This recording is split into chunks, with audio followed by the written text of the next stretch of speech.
And we have returned. This is the Ryan Show Halloween special. I guess that's the best Transylvania accent I got, Hamptons. Dave, what do you want from me? I'm not a voice actor. I want to suck your blood.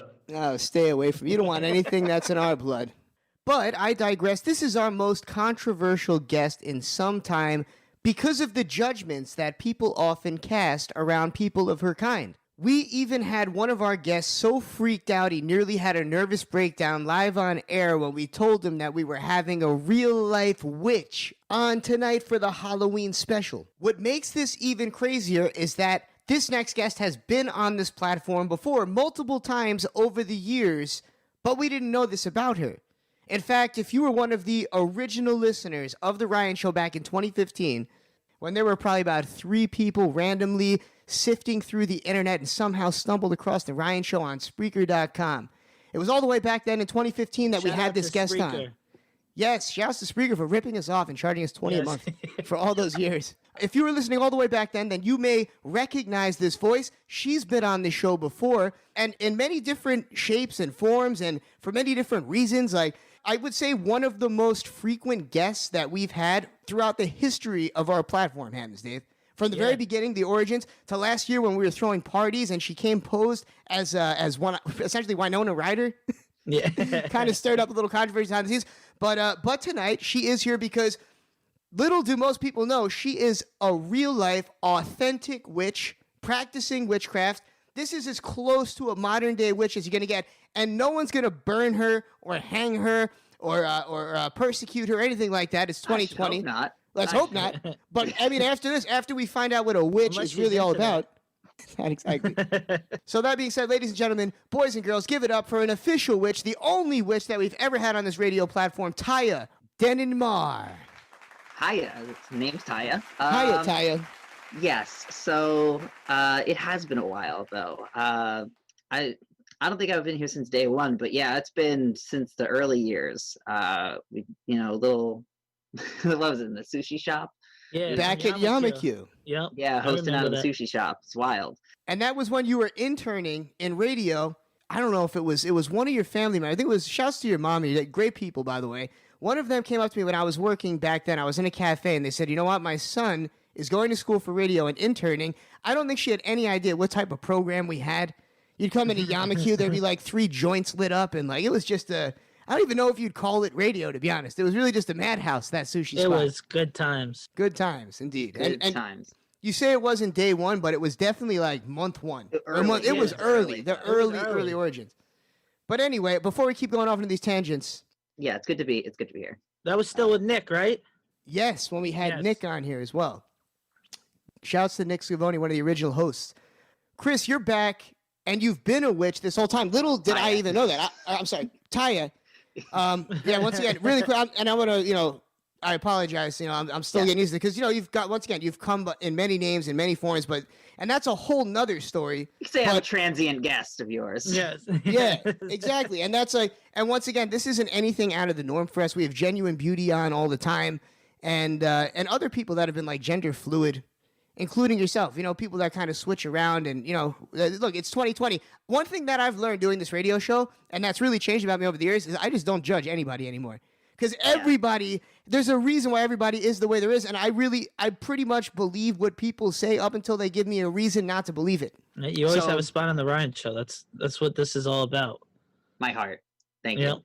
That's right. And so we welcome you back as Taya. Anyway, Taya, in all these years, I had no idea you were a witch, which I'm sure isn't even that hard considering all of the oppression and struggle that I'm sure you already go through. I mean, there's so many stereotypes about witches especially. So that being said, what does it mean to be a witch in 2020, a modern day witch? 2020. Well, a large percentage of what it is to be a witch, though, usually it involves nature worship to some degree. And to speak for, I can't speak for a large majority of witches, because the thing about witches is that they come from all different walks of life. They have different beliefs, different practices. It's, to put it in the most, I guess, digestible means possible. It's like if someone says, it's like, I'm Christian, right? But then it's like, okay, but are you Roman Catholic? Are you, of another branch of Christianity? Like, it's just such a broad term. Like, when I say, oh, I'm a neo-pagan, then like, well, what does that entail? Where are you taking your practices from? And me personally, I am an eclectic neo-pagan. So an eclectic kind of, you find things from other places that really resonates. So to put it safely, I'm very spiritual, is what I am. So you're not the stereotypical witch, because when most people think of witches, and today I did my research on witches, but everything kind of led me to the stereotypical Salem witches. Do you have a hat? Do you wear the hat? Yeah, exactly. The hat, the broom. I have many Do you hats sit on a that I wear, broomstick? but yes, I have hats. Yes, but I mean, it's there's a funny phenomena that kind of occurs to some degree, though, with culture and the way that, like some things, yes, are a certain way because they can line up right. And then there are others where it's like, well, why do I buy everything around Halloween? Because it all matches my aesthetic. Like, I can't help that the commercial market is that way. And then that's so it's true, though. The commercial market is accurate in its reflection of witches, that you guys are dressing in black and, so drinking. The reasoning for wearing all black, from what I have because you're wearing black right now. To those listeners out there that cannot see you, which is all of them, you are dressed in all black. I guess you're kind of dressed like I would imagine a modern day witch would be dressed as, minus the witch's hat and the broom. Well, I have my. Are you sitting on a broom? Hat. I have my day hat. That's very. It's just like a. What are you sitting on right now? Are you sitting on a broomstick? No, bed. Oh, okay. Tempur-Pedic. Good stuff. There we go. See that? Modern. It takes me to dreamland and back. But that being said, I read all these stereotypes about witches back then, and they had a really, really bad name, obviously. They were the Salem witch hunts, and they were persecuted in all types of ways. But they did say that it was because of sick discoveries that had been made. For instance, I read that the witches' brooms were actually coated in oil, and the women would rub them on their privates and on hairy parts of their body. I don't know how true it is, like solvents and women do that with my broomstick. So the thing about witches in general is that this is actually a gendered story where you have women who are gaining power in their communities, women who are sought after for advice or for the influence and affluence that they have, and then people are trying to remove them from these positions of either power or influence within their communities, be it through blame or through finger pointing or trying to possess the possessions that they have, be it land or other things of that nature. And it becomes a slander story. It becomes that women in power are dangerous, is what these stories and narratives are telling. Wow. Still almost happens now. I mean, it's like whenever a woman gets in power, she's evil, she's crazy. Right. And part of what, I like about the witch narrative, right? The narrative of being a witch is the odd one out in some ways. That black sheep where I am misunderstood, but there is power in that mystery. There is there magic in that mystery? Because that's the real question that we cast spells. Yes, that's what we want to know. I just today had somebody reach out to me on Facebook and said they were still dealing with the spell cast on them by a witch. I guess something about a pentagon being reversed on him. I don't know what that means. A pentacle? Or a pentacle getting reversed on him. And so he said he had to have a priest come to his house, perform an exorcism on his wife who was hanging from the ceiling fan, and it was just a disaster. So he wouldn't come even on the Zoom chat tonight. Sure, the priest did something else with him too. So things about pentacles. So often it's seen that the pentacle is, if it's inverted. What is a pentacle, really quick? Because I wasn't even sure what a pentacle. So a pentacle is in a circle, if I'm not mistaken, and then it has the 5-pointed star, and then a pentagram, if I'm not mistaken, is just something like this, which is just what a you're wearing. 5-pointed star without the circle around it. That's the symbol for witchcraft, right? It's a symbol. So what it is it's a symbol of protection. Is what most people would say. And if it is inverted, if it is rotated where the point is down, it is seen as a symbol of power. But also people have seen it as a symbol of Satanism and things of that nature. But people also, I don't know. What is it a symbol for you? For me, I mean, I'm going to finish my point first, and we'll get back to that. We're just pointing it up, by the way. It's not pointing down. He's not using it for power. No, she's not. So either way, I feel like Satanists actually get a bad rap in a lot of ways. Because they're hailing Satan, Well, worshiping the devil. Like hailing Hitler. well, because no, no. They get a bad rap in a lot of ways, and I really highly recommend that people actually read up on this sort of material. And I will, as a non-Satanist, I'm not going to speak for them, but from what I have read and known, it is a lot about self-agency and your own power,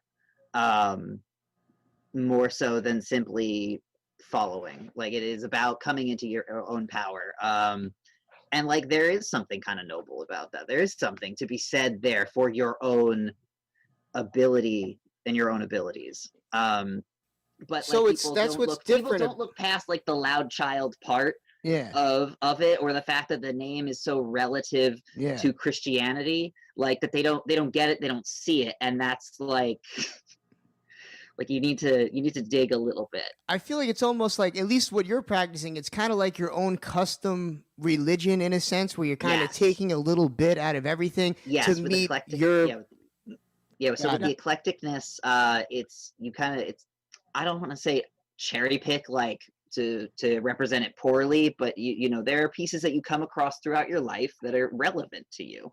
I've like if you look into chaos magic, that stuff is rife with taking pieces that work for you because every individual is different.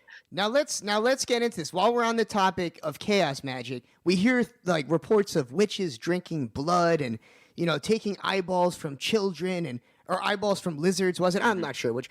Maybe children's hands or whatever. Children's God only knows. But that being said, is this just a fallacy? How authentic are these stories and reports of witchcraft consisting of some of these horrific deeds? Well, as asking me as a modern witch, I think that's a bunch of hocus pocus to keep in Halloween theme. Yeah. I could never. So you've never drank dog's blood. You've Nope. never, you know, taken eyeballs out of small animals and put them Nope. in your brew. So that's Nope. So there you go, Now, listeners. Is this something that you've like had in you your whole life, or is this something that you picked up, or that you? This is something you that know, I stumbled across there's- as a baptized Roman Catholic who I who went to church school in the Diocese of New Jersey. in my church. So- New Jersey. Oh, Shouts to St. Andrews. yep, St. You Andrews. you really raised a bunch of good ones. Look at us three. We'll take us three as examples. Good Catholic boys here. Hilarious. So really quick, just because I know that people are going to want to know about the juicy stuff about witchcraft. So we already know about the brooms. The brooms seems to be a fallacy. No one's riding around on broomsticks, right? In 2020. No. So a broomstick is actually called a besom in certain practices, but you can use a broom for cleansing in a lot of ways, like to sweep out negativity, basically. As one example, salt is always a fun one to use. Be careful using salt, because you don't want to actually salt the earth. You know what they say? Once you put too much salt into something, you can't take it out. So you got to be very light on the salt, no matter what it is you're doing with it. Yeah, exactly. The cooking applies to the magic as well. Condensed Chaos is a really good read also, while we're on the. So what type of magic is it that you guys can actually create? Like what type of spells have you created and actually seen work on people or animals or whatever else you're casting a spell on? So spellcraft can be tricky in some ways, because on one hand it's extremely personal, and then there are other people who will cast other spells either on other people or for effects with other people. I am very much about self-perfection with my particular practice. I practice various martial arts. I practice, trying to self-reflect, and part of my witchcraft and magic is self-perfection. So for me, if my magic can help me psychologically, let's say I cast a spell for a good test, I would also study with that for sure. But if I believe that this will bring me success, then is that not beneficial to the process of achieving my goal? So, like, what's a spell that would help you achieve success? How would you cast a spell that would help you achieve success? If you can give away your secrets. Well, here's the tricky thing. As a fire sign, I'm very spontaneous, so my magic is very, very off the cuff, very inspired, I guess. So I would just maybe like I carry lots of, odds and ends and baubles around my room, like a lot of people, and I look at those things and I'm like, okay, does this seem like something that represents what I want to do? Does that help me achieve this? And I kind of combine those together to either I might put a mixture in a bottle, or maybe I will just burn something. Again, fire sign, like Has anything gone wrong? Have you ever like put something together and it exploded, or thankfully, chemical no, combustions? I haven't created any scientific disasters. Like a witch is, we're like, see all these stereotypes. It seems that you guys are taking elements from the old school witch theories and witchcraft that we talk about, and you're just kind of using them to apply to whatever it is that you need right now, to apply to modern day life. Like you said, if you need to do good on a test. So instead of like, the stereotypical things that you throw in the witch's cauldron, like the lizard's eye, the children's feet. It's like, first of all, where am I going to get a lizard's eye today? Like, well, there are places. Yeah.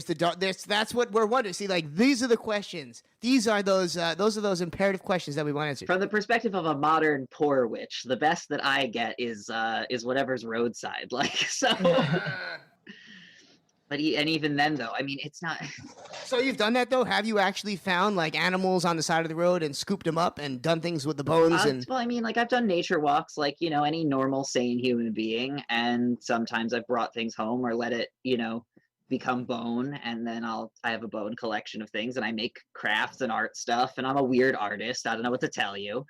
I'm not judging. I'm like, those are the things that I would imagine that a witch would do, right? Like modern day witch, you see something on the side of the road, dead lizard, dead turkey. Yeah, but like, I'm not going out of my way, I've heard some things about, I think they're just crazy women. I'm still not fully, buying into this whole witchcraft thing. You can put a spell on me, and we'll talk about it later if something happens to me. There's been a spell on you, Hamptons Dave. I've heard about, people that they say are witches, like taking people's hair, like keeping it, and they can like possess them through, or like as like a possession. I don't know. This is stuff I just kind of go the other way. So again, magic can be tricky in some ways. So like for me personally, and I cannot speak for other people, I believe in the power of ignorance, and that if you're just not into it, it's not going to affect you as the same way or same level as something else. And that's part of why I focus mainly on my own self-practice,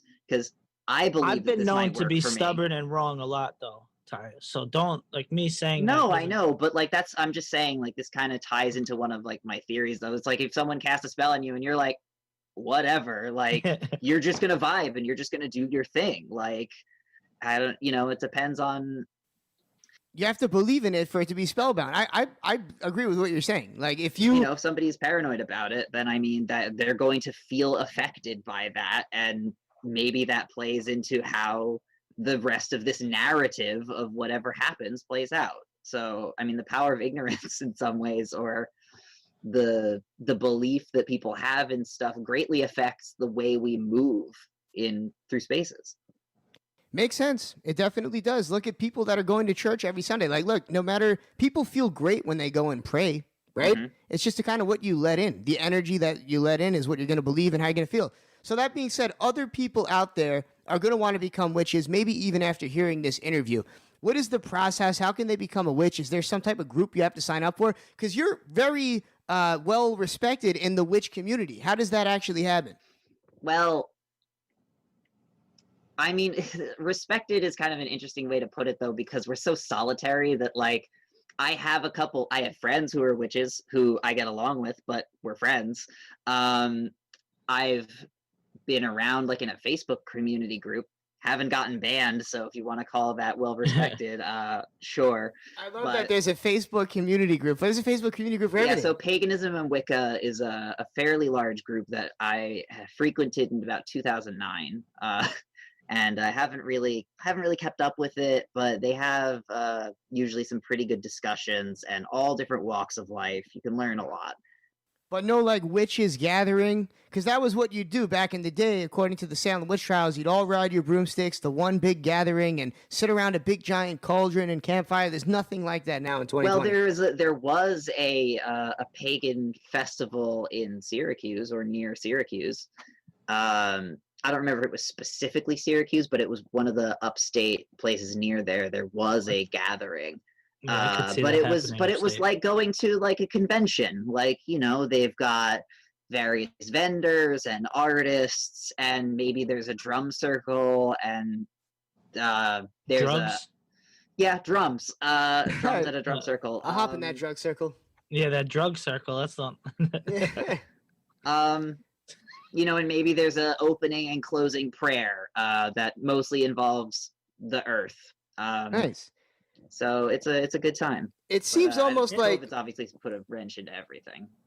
Can witchcraft heal COVID-19? Is there any spells that'll heal any? Did it start COVID-19? That's Very good the question we should be asking. That I believe is an answer. Is a question and answer for science, though. Seriously. And that's just science.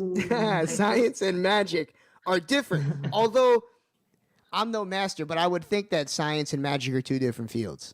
I mean, there's a lot of magic in science, though. Yeah. And there's also a science to magic. That's what Mr. Door taught me. Only us three will catch that reference. Oh, that's a throwback. Yeah, I'll have whatever he was smoking, by the way. Yes, Miss Bracey. Yeah, Miss Bracey was bad. Damn. Love me some Miss Bracey. I mean, even still being spiritual, I have a firm belief in science. And shout out to Lori Bracey. Yeah, shouts to Lori Bracey. She was beautiful. She was. She really was. And she probably is still. Beautiful, beautiful. Anyway, all right. Sorry about that. Taya, enough of us going off on these tangents. It's always good to have you on the program. Where can they find you? Where can they look up more about witchcraft so that they can learn a little bit more? Anything else that you'd like to plug? Let's get it out of the way now because it's time for DJ Honky Wonky to start spinning. Yeah. So I do a little bit of modeling. You can find me on Oracle of Oerth. That's OEARTH on Facebook. A little bit of that on Instagram. I do some modeling stuff. Shout out to Windy Compass Photography, who I did a lot of work with back in the day. Is this like witch? No, they just do photography stuff. But this is what you can find me there. Nice. And this doesn't get in the way of your life, right? Like, do people know that you're a witch? Because we didn't have any idea you were a witch. Do people like judge you, or does it limit you from what you can do? Being trans has always thrown a monkey wrench into everything. So they usually start there. Yeah, I guess there's a few other things they could go after you for at first. I'm just gonna like keep hitting all those issues. What else could you be? Exactly. You might as well What else? God, Taya, what else haven't you told us? Good goddess, seriously. We'll save some for the next episode we got you on. Yeah, exactly. Sure. We will have you back soon, Taya. We appreciate you always. Follow her. She's on Instagram. Matter of fact, we're making her a flyer that we'll be posting so you can look at it in the story. We're using the Ryan Show FM to spread information, not the kind of information that's going to get flagged by IG and not pop up and say you got to fact check this. So we're going with the real life, authentic facts. You'll see the flyer of Taya on the Ryan Show FM and some more fun facts about witchcraft. So yeah, Taya, thanks again. Real life witch. Wow, you guys just heard it here on the Ryan Show FM for the first time. Go follow her. We'll be back with more of the Halloween special after this break. Ryan Vernell, Hampton's Dave in the building. Honky Wonky, take it away, baby. Let's go. Let's go.